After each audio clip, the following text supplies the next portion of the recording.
Good. So first of all, how are you doing? So, good morning, everyone. For Chiara and I, it's afternoon. It's 3 p.m. here in Europe. Laurence is also joining us from France. For us, it's afternoon. Just a little introduction about Chiara and I. We met, I think, 5 years ago at work. As you guys know, I work in a company that I do exportation, and we still export to Italy. And Chiara used to work for this company that it's like a partner to us at Briscoe. But then she decided to go ahead and become a teacher and go for English as a prior language, let's say. But as you guys could hear, she speaks Portuguese as well. She speaks Spanish. So she's a very interesting lady. That's the reason why I invited her to come here and share her experience and her life with us. Okay, Chiara, please introduce yourself a little bit better than I did, and then everybody can start asking questions. Yeah, sure. So, well, as Simone said, I'm Italian, and I live in a town not really far from Venice, northern Italy. I don't know if any one of you has ever been to Venice, which is, I think, unique in the world. And well, as Simone told you, we used to work together, and I used to work in a company before quitting 5 years ago by now, just to become a full-time teacher. So I started teaching English to Italian people, but over the last years, actually, most of my work is teaching Italian language to foreigners. So I worked with migrants and foreigners a lot. And finally, I mostly teach my own language, which is Italian. I know that I also happened to had the opportunity to work with Brazilian people who needed a B1 Italian certificate for to require their citizenship. As you know, in Brazil, there's the biggest community of Italian people. Many people in Brazil are from Italian origin. And well, that's it. What else? Well, I live on my own. I'm not married, even if I have got a partner and I don't have any children. And during my spare time, I definitely love traveling. So I have traveled a lot, especially over the last years. And I'm about to leave for a trip to the United States, Boston, on the East Coast, where I'm attending a high-level English course. And I'm leaving just in 2 weeks, the next 27th of July. So this is, yeah, I think that if you have any questions, please feel welcome. I think it was a great introduction. So let's start with this. Raise your hand if you'd like to ask a question so we don't get lost a little bit and we don't waste some time. Okay, so you have the direct reactions and you just go like this. So you come in front of the screen and then you go ask a question. I'm not going to ask a question. I'm just going to let you guys go ahead. Okay, Mateus. Hello, Chiara. Mateus here. Hi, Nice to meet you today in this Saturday morning. I studied Italian for one whole year.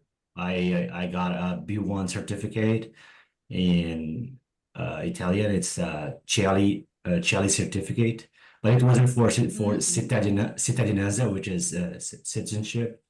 It was like just for fun and to learn better my descendants, their history, etc. I have some. So you are from Italian origin. Yeah, I have some Italian background in the family. Exactly. So you said you teach in Italy. You teach English for Italians. Is that? Also, Okay, yeah, and in Italian for foreigners, is this an Italian for foreigners? correct. How's the market of teaching English in Italy? How is it going? Are people interested? How's it going? Well, I have to say that, to be honest, in Europe, I think that not many Italian people can speak a good English. So, of course, on one hand, it is better for me because, of course, I have a lot of work. On the other hand, if I compare Italian people to some other people from other countries I happened to be in contact with, well, I have to say that, for example, I could see a huge gap if I compare Italian people's English to the way, for example, in other countries, people speak, like, for example, I can mention Sweden, Denmark, but Belgium, where Simone lives itself. And I don't know why actually we have this gap. Maybe because uh, until 30, 40 years ago, the main foreign language taught in Italy was French. It wasn't Interesting. English. So actually, Italian people, most of Italian people have been studying English only for the last 30, 40 years. This is why, for example, many elderly people can't speak any English. They might be able to speak French. And so actually, but I think that we will keep with it. We will catch it up with everything. So I hope so, at least. Did I Okay, good to answer know. your question? Did I Yeah, answer your question? yeah, sure. I was wondering that because I heard that Brazilians or foreigners that go to Italy, usually they try to communicate using the universal language, which is English. But I heard that they face a hard time doing this because usually Italians are not interested, are not keen to express themselves in English. They feel like I don't know, it's not good for them. They prefer no. You are in Italy, so Italian, speaking in Italian. I don't know if it's true. Yeah, that's correct. That's correct. Especially, for example, elderly, if you need to turn to elderly people, they struggle. Sometimes, in very small towns, I think especially in southern Italy, some elderly people not only struggle to speak any foreign language, but they struggle to speak the real Italian, the standard Italian, since, as you know, in Italy, many dialects are Yeah. spoken. Yep. So I suppose that especially, but I have to say that among young people, over the last 20 years, there have been a huge increase in the studying of the English language. And of course, more and more people now can speak it pretty fluently. Okay. Good to know. Thank you, Chiara. Thank you a lot. Ah, no worries, no problem. Okay, Vinny. Hi everyone. Good afternoon for Hey. Simone and for Chiara. Hi. Good evening to Brazilian fellows. So then it's a pleasure to be here. Chiara would like to make a question on the school system. Yes, this question of Mateus about English literacy is very interesting, and I'd like to know, like you said, that in the past French was taught, yeah, as the main foreign language. What about now? Do young people talk more English than the other? Yeah, like, is it common? And I don't know, that usually the young ones are the ones that speak English. And in the school system, is there like a way that you can choose what language you're gonna learn next? Because I know that, for example, in Germany, there are a lot of this, let's say, things that you can pick up, right? Like, I want to learn French, I want to learn, I don't know, another language, right? So then that's Yeah, so actually, I can say I'm 40 years old by now. And I think that my generation was the first generation to learn English language. For example, both my parents could speak pretty good French because they studied French as main language. So French was used to be taught to people, to Italian people in the past. Over the last years, actually, of course, the studying of English language was introduced in schools. And of course, actually, I have to say that I can see a decrease in this, in the teaching of French language, while other languages have been introduced over the last 20 years, which are German and Spanish, mostly. So now actually I know that, for example, at secondary, when I attended secondary school, because for example, my generation, I didn't study any foreign languages while I was attending the primary school. Now children at primary school studied a little English, a little bit. So I know that, for example, when I moved to secondary school, I started to study English, but at the time I used to attend secondary school, only one language was taught. And in my case, it was English, but many schoolmates of mine, for example, were in other classes and they used to study French. So I know that now 2 foreign languages are taught in secondary school. So English is mandatory. So everyone studies English as a first language. And you can choose among other languages, which can be French or Spanish or German. I'm really sorry to announce that Portuguese is no longer considered as a second language to be studied in schools. So, well, I have to say that I have always been interested in foreign languages, and well, I studied why I actually chose linguistic school as a high school where I studied English, French, and German.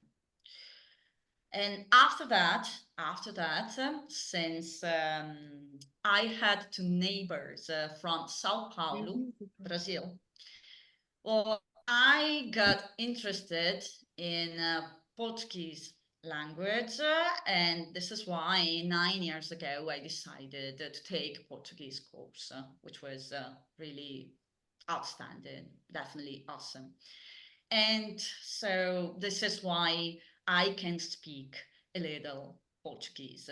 So now, of course, I moved, so I live in another area, and my Brazilian neighbors actually moved to another city. And of course, I'm still in contact with them, but I usually see them pretty rarely. So this is why my Portuguese actually decreased a little bit. So for what concerns getting back to the world school system, yeah, mainly 2 languages, 2 foreign languages are now studied by Italian people, both starting from the secondary school and in the high school. And of course, if you decide to go on with the university, you actually usually have just one exam, an exam in another language, which is mostly English, unless you attend languages university. Did I answer your question? Yes, Yeah, you did. Okay, Alexandre, he's reading. We have 3 people. I think Thiago has also a question, so let's go. Alexandre, what's the question? Yeah.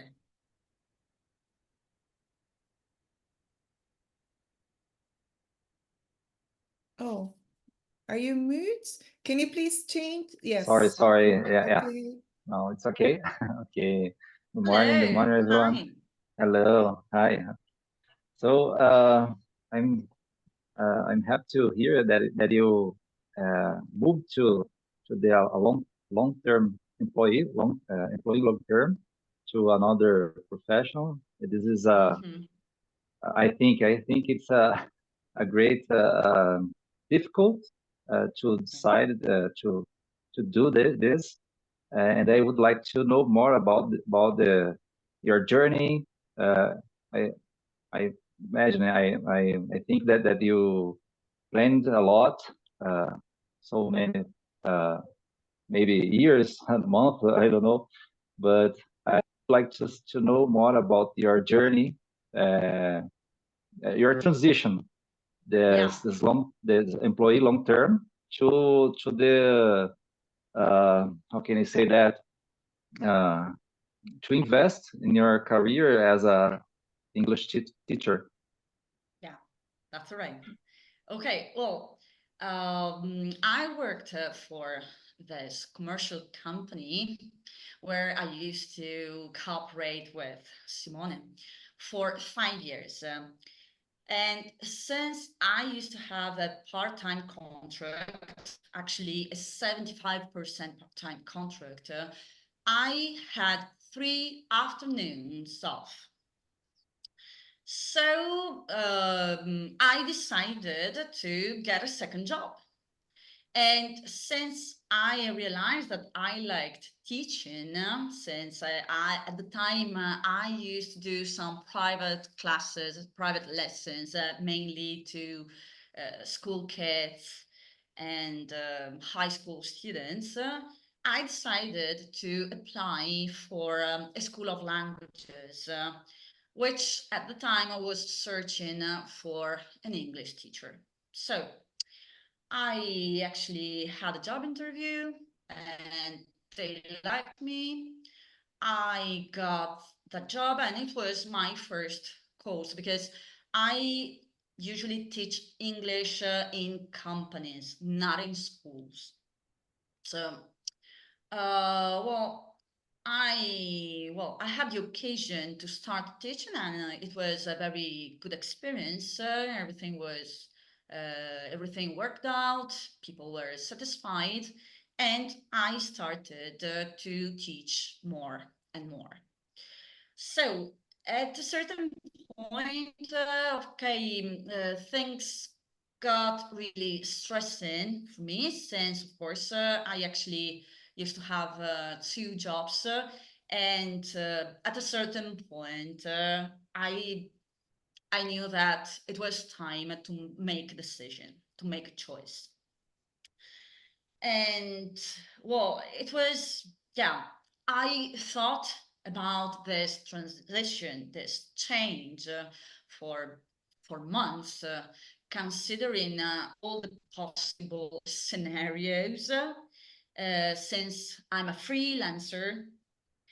And at a certain point, of course, I made my decision. I found my solution, and I decided to resign, to quit the job. So it was a shot in the dark. It was definitely a shot in the dark because it was, I finished working in the company. I quit the company on the 30th of November 2019. So I started this new adventure in January 2020. So, as you can imagine, by the end of February 2020, I got completely stuck because of the pandemic. So that period was pretty hard because over that first year, I was supposed to introduce myself to partners, to possible partners, which could be like a school of languages and other formation associations and companies, etc. And of course, as you can imagine, teaching was absolutely stuck, at least in Italy, on that year. And I didn't have many customers at the time. So it was pretty tough for me to go on. Luckily, by the end of 2020, beginning of 2022, things got better. So we actually started to go on with this experience. And now I have to say that I'm really, really happy about my choice. So if you ask me, if you ask me if I would get back, I would tell you that no, I would never ever get back, because I'm really happy with this. I'm really happy with my job. It's really, I've got a lot of satisfaction from my students, and I like what I do. And I don't think that I don't want any other job in the world. So I hope to be able to do this for all the rest of my life. Wow. Okay, great answer. Vlad and Meg. They have a combo question. That's going to be great. Actually, I have a question. Ladies I'm Meg. first. Oh, ladies first. What a gentleman. It's just changing topic. I have a curiosity about the tourism sector in Italy. If the tourism sector is prepared to speak in English with foreign people. I can see here in Brazil, just few people are able to do it. And I imagine that lots of international foreign people go to Italy every year. And I don't know if the tourism sector is prepared to that. It's just a curiosity. Yeah. Yeah, that. Fine. So, well, of course, people who work in tourism are not prepared to speak English with foreigners, of course, because we are talking about specialized people who have studied to work in that sector. And of course, since they have to interact with many foreigners, of course, most of those people can speak not only English, but many other languages. For example, I've met some people who work in tourism, like in tour operator, travel agency, or just touristic guides who can speak Russian, who can speak Portuguese, can speak a perfect German, for example.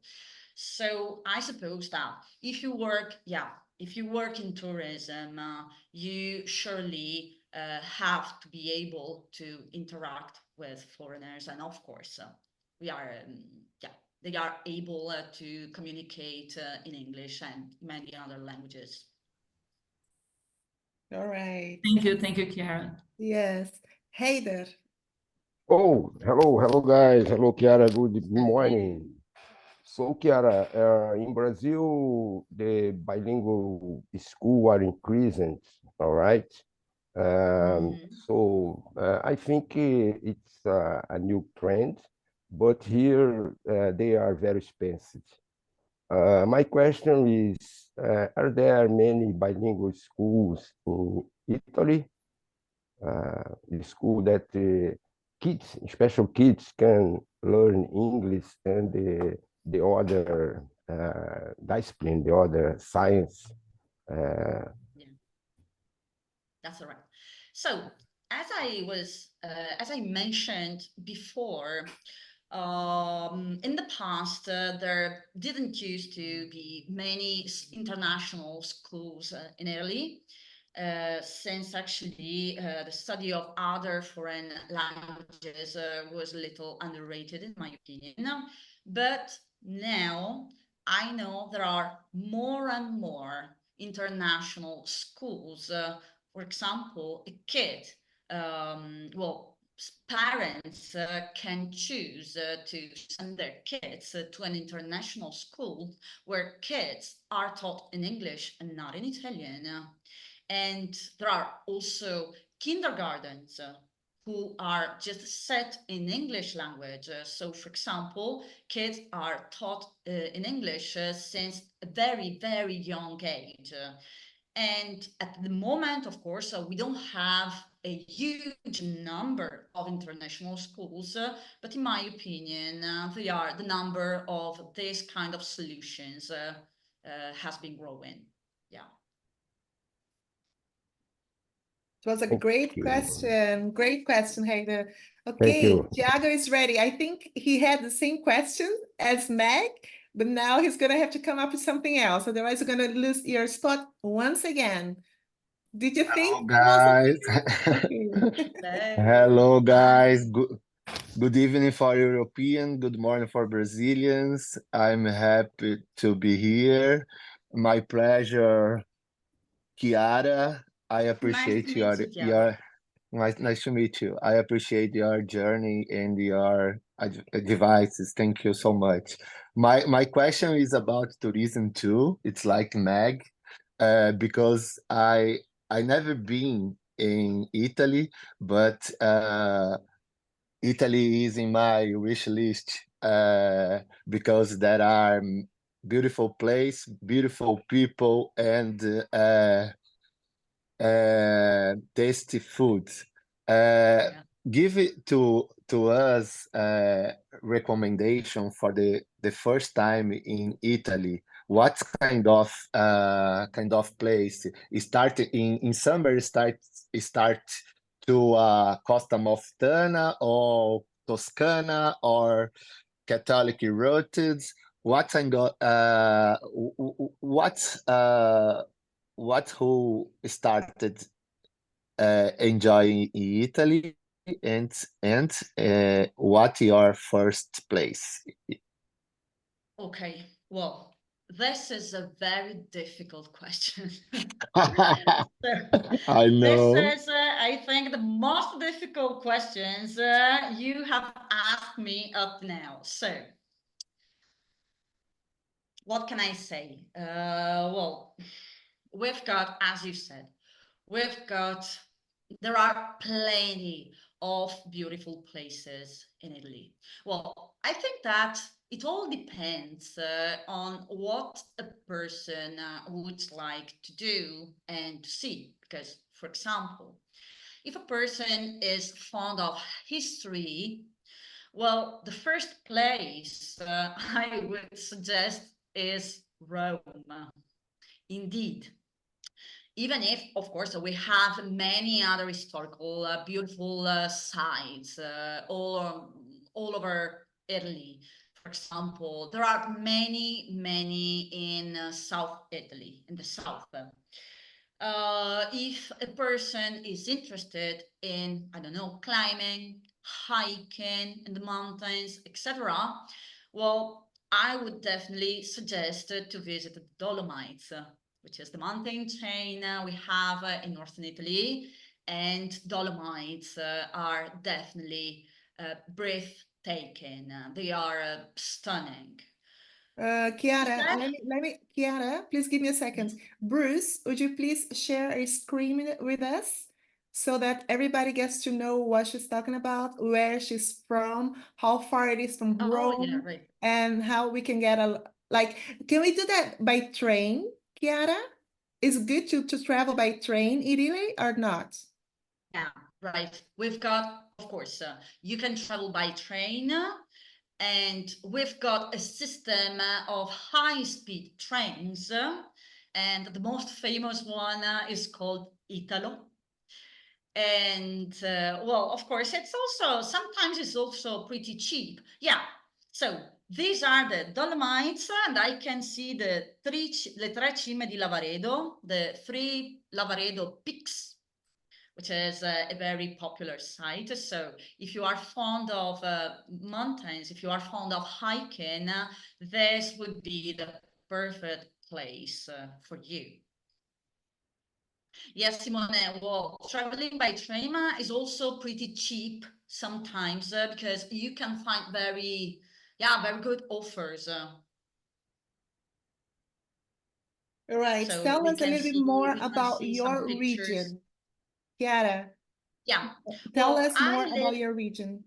Yeah, I live in Veneto. Of course, in Veneto there is a part of Dolomites, of course, And Veneto is the region where Venice is located.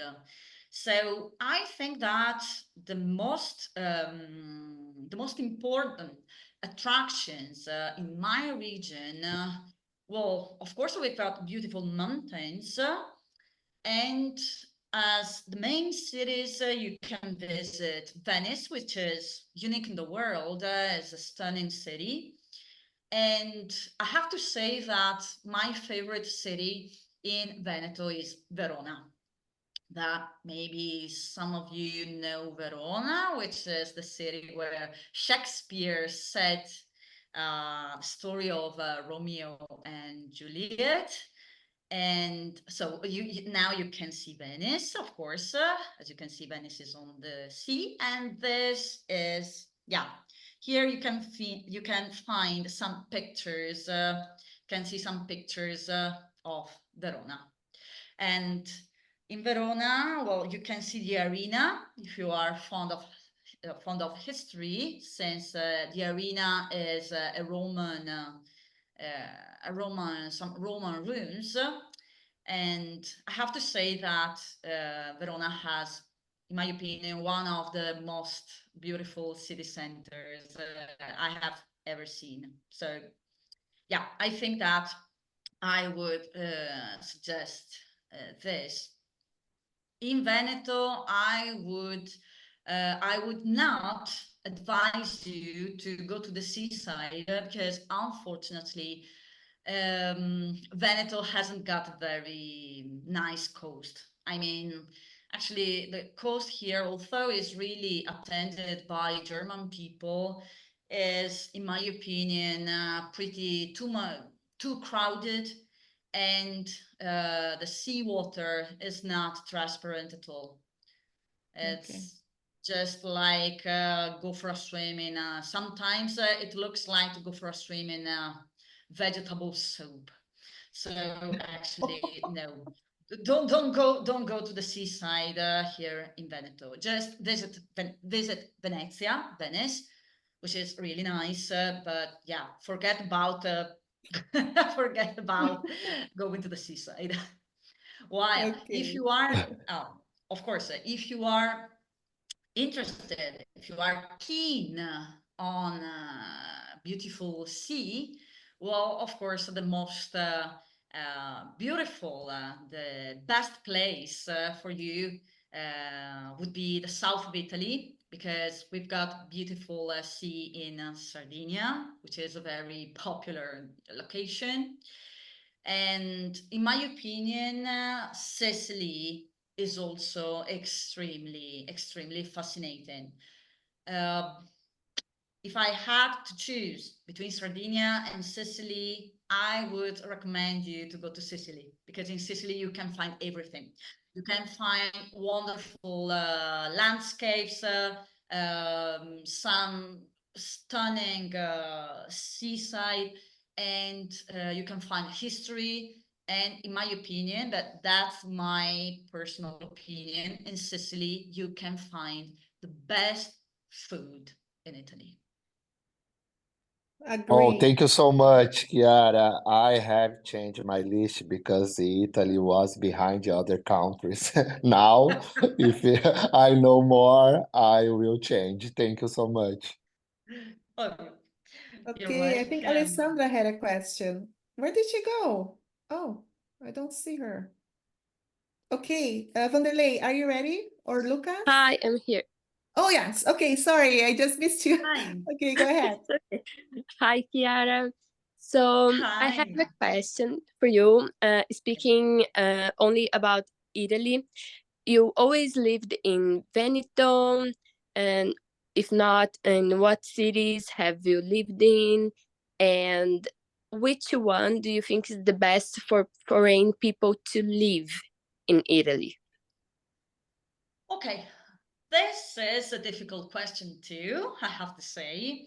Well, of course, I have always lived in Veneto. I mean, I have never lived in other regions in Italy, since, of course, I attended university in Veneto too, in one of the I attended university in Padua, and so actually I used to have a flat there during in my university studies.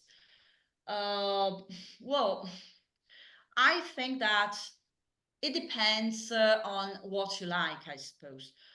Of course, that's my personal opinion, but a city where I would never live is Milan. Milan is a very industrial city. It's really chaotic, full of traffic, where life is very hectic there. And it's a very great city. In order to find some nature, you need just to drive for long distances, and this is why I really wouldn't like to live there. I have, well, of course, some friends of mine used to live in Milan, and they gradually came back to their hometown just because after a while they didn't like living in that city. I have to tell you that Milan is also, I think, the most expensive city in Italy. I think that, for example, among the cities I visited, I liked Turin a lot. Turin is a city in Piemonte, which is an industrial city too, but in my opinion is less quiet, quieter, less chaotic, and you are just a few minutes by driving away from the mountains. You can enjoy actually some more nature, and in my opinion, it's a very nice city to live in. I don't know. I don't have any experience in a city in the south of Italy. I mean, of course, I visited some, but I don't know people who lived there for some time.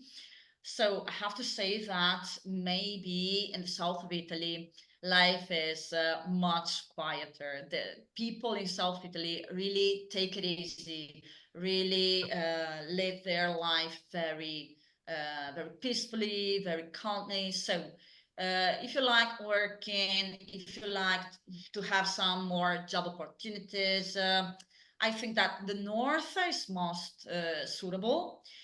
If you like a quieter life, I think that the South Italy can be completely okay. Okay, Did I answer thank your you. question, or was there something else you wanted to know? No, it was perfect. Thank you. Thank you. Right. Okay, Vanderlei, please ask a question. Good morning, everyone. Hope you're doing well. Thank you for coming. You have a very interesting life.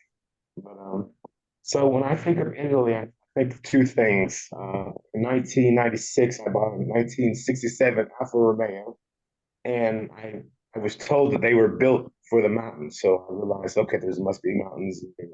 So also, and I'm surprised nobody's asked this, but anybody, you guys know I love food, and I love Italian food. It's one of my top three. So you talked a little bit about it, but tell us more about the food, some of the good dishes you have, and things like that. Well, I think that talking about Italian food, I could go on talking for the next 8 hours. Yeah. So, of course. I would listen for Well, hours. I Be think hungry. there's much, yeah, I think there's much to say about Italian food. Well, the first thing, you know that Italy has got 20 regions, 20 different regions. Well, in each region, you can find plenty of typical regional food, and it is really various. I could see a difference between, for example, the food typical in one of the most northern region in Italy, which is Trentino Alto Adige. Alto Adige is some sort of special region because it is just on the border with Austria, and therefore they've got some German and Austrian contaminations in food, influence in contamination sounds really bad. So we can say they got some Austrian and German influence for what concerns food. And for example, on the other side, if I think of Sicily, Sicily was actually conquered by Arabs many centuries ago. And in my opinion, some Arab food is nowadays still consumed. Like, for example, in Sicily, you can find a very good couscous or other kind of spicy food, which reminds the food you can find in Tunisia, Morocco, or Egypt, and so on. Well, I can speak, of course, about what we've got in Veneto, and there's a lot to say, of course, because in Veneto there are 6 main cities, and which, of course, form some provinces. And in each province, you can find some traditional food, some typical food. I can talk about my area. I think that in my area, the plate I would definitely recommend to eat is it is called bigoli all'arna. Bigoli all'arna is a typical plate made up of some thick spaghetti, which are not like the normal spaghetti, since some egg is added, and they are served with a very delicious sauce, which is made up of duck. I hope there isn't got any vegetarian, because I know that it would be pretty disappointing. And well, actually, it's the sauce is made up of onion, carrots, garlic, duck, some white wine, peppers, and in other cases, some rosemary is added, or some other spices. And that's really amazing. You are saying that standard pasta does not contain eggs? No, standard pasta doesn't contain eggs. It's egg pasta is another kind of it. That's different. We've got standard pasta. I suppose that you might know Barilla, which is one of the most well-known Italian brand. Barilla sells its products all over the world. And so Barilla pasta that you can find in the supermarket doesn't contain any egg. Great. What's the name of the dish? Bruce, if you don't mind, Yeah. we have to go ahead because we have some people who haven't asked questions yet, and we have 10 minutes. Okay, Lucas, please go ahead with your question. Hello, good morning, everyone. Hello, Lucas. Good morning. It's nice to talk to you, Chiara. I have a question because of recently on social media, I've seen some kind of stereotypes about Italians, and I don't know why it seems like very exaggerating. They are exaggerating. Like I saw a video once of a guy who went to a restaurant and he started to cut the pasta and putting ketchup on the pizza as well. And I see people get mad at him. Like I don't know if that's a real thing, if there is some traditionals. Like I think everyone knows that Italians, they tend to gesture a lot when they're talking, and this is a very common practice in there. But there is another kind of, I don't know if we can call it a tradition or some stereotypes that are very common, but we actually don't know at all. Like this one with the cutting the pasta or using ketchup on the pizza. I don't know if that's a real thing there. Well, guys, I have to be honest.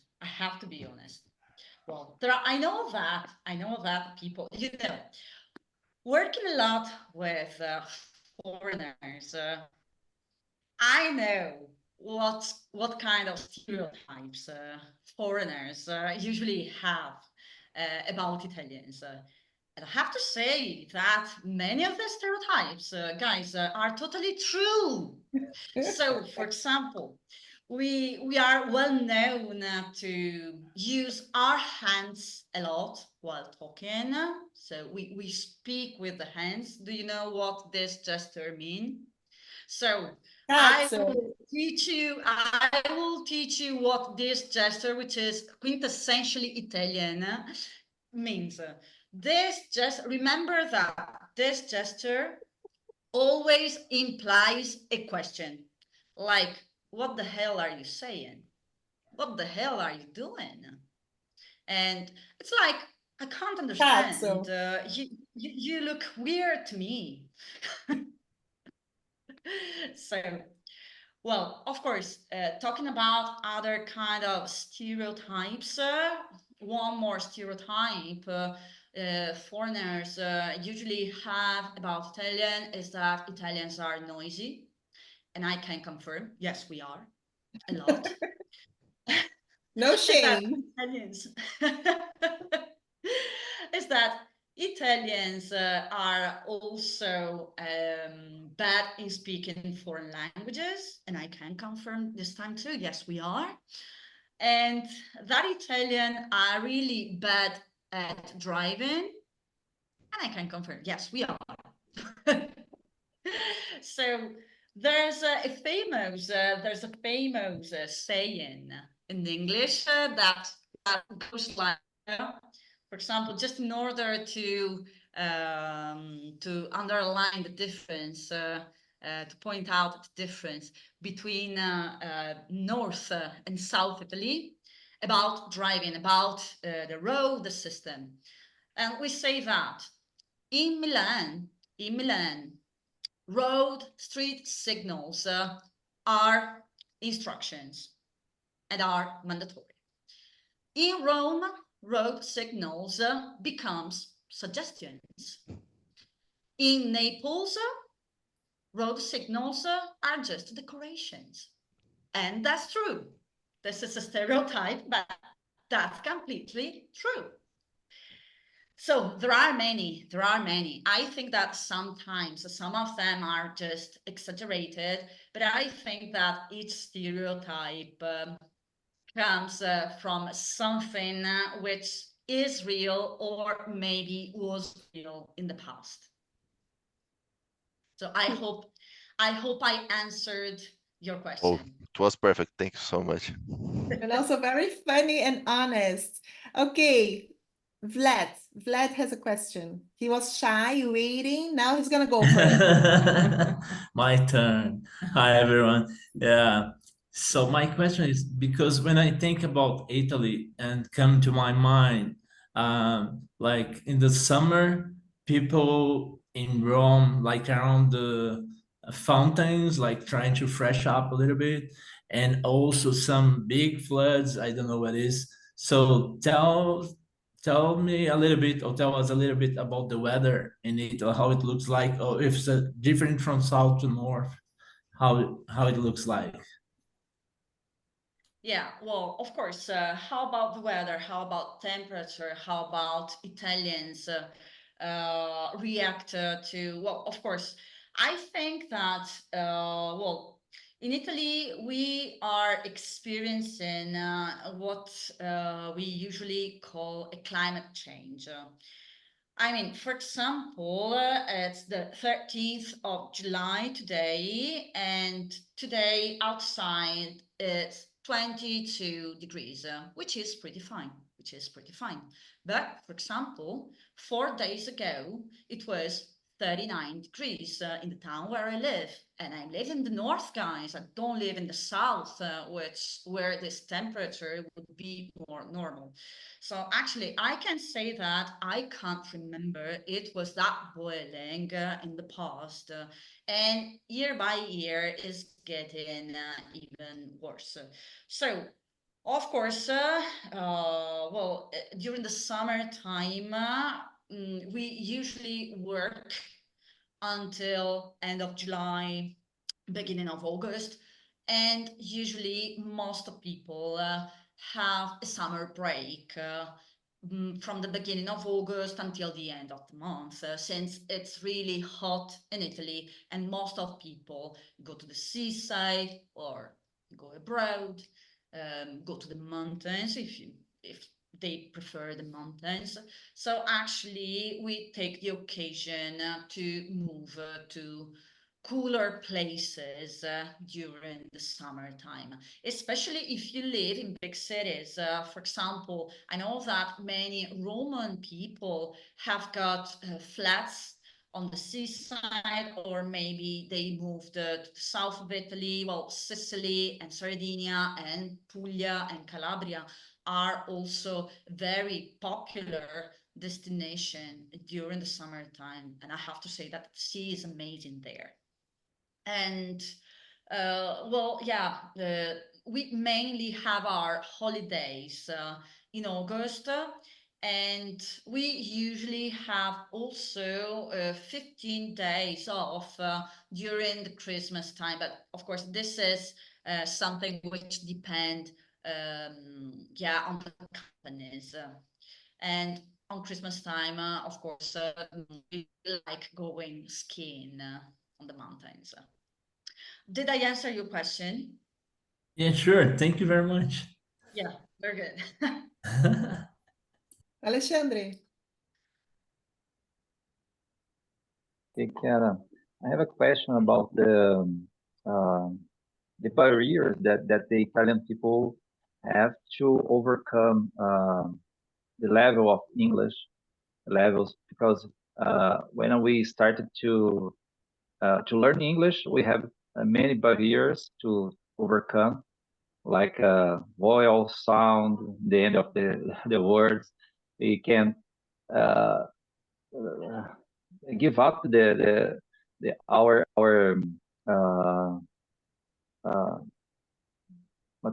our origins language.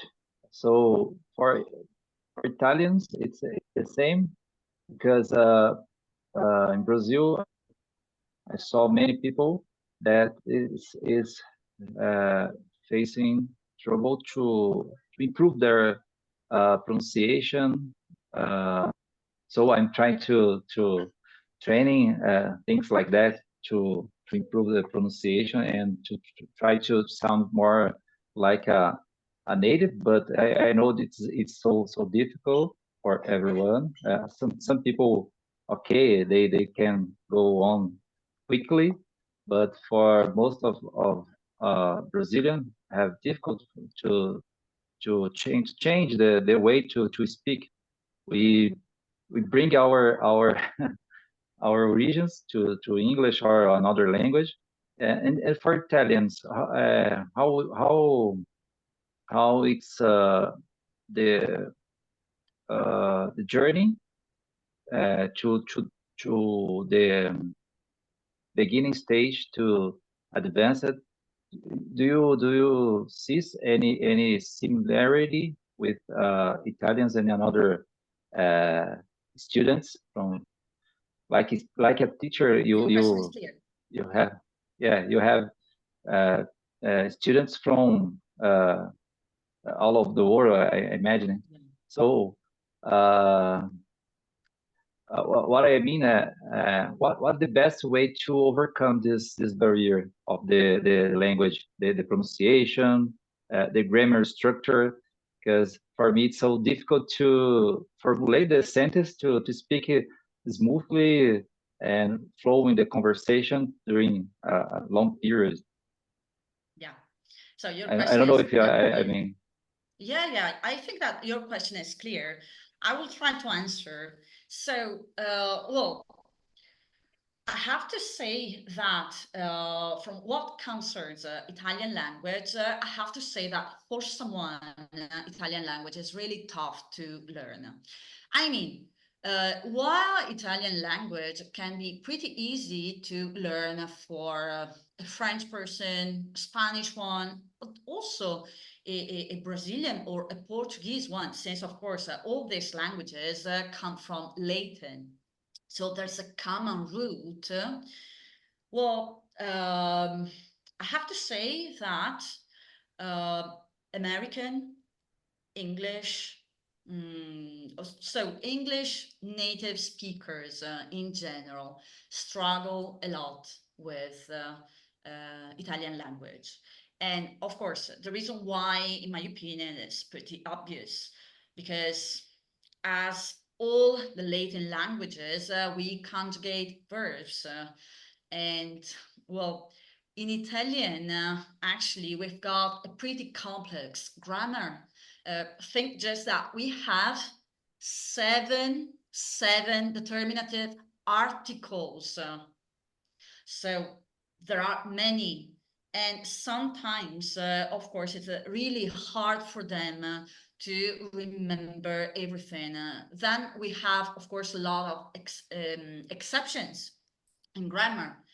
So I have to say that for English native speaker, especially the ones who can't speak any other language besides English, learning Italian is pretty complicated.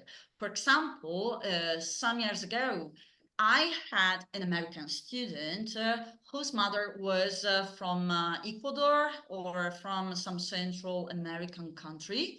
And I have to say that he was really fast in learning Italian, but just because, of course, he could speak Spanish, so there were similarities.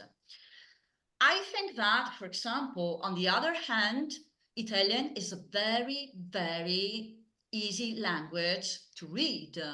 So reading Italian is a walk in the park. I think I could teach you to read Italian in just 1 hour. That's it. After 1 hour, all of you would be able to read Italian.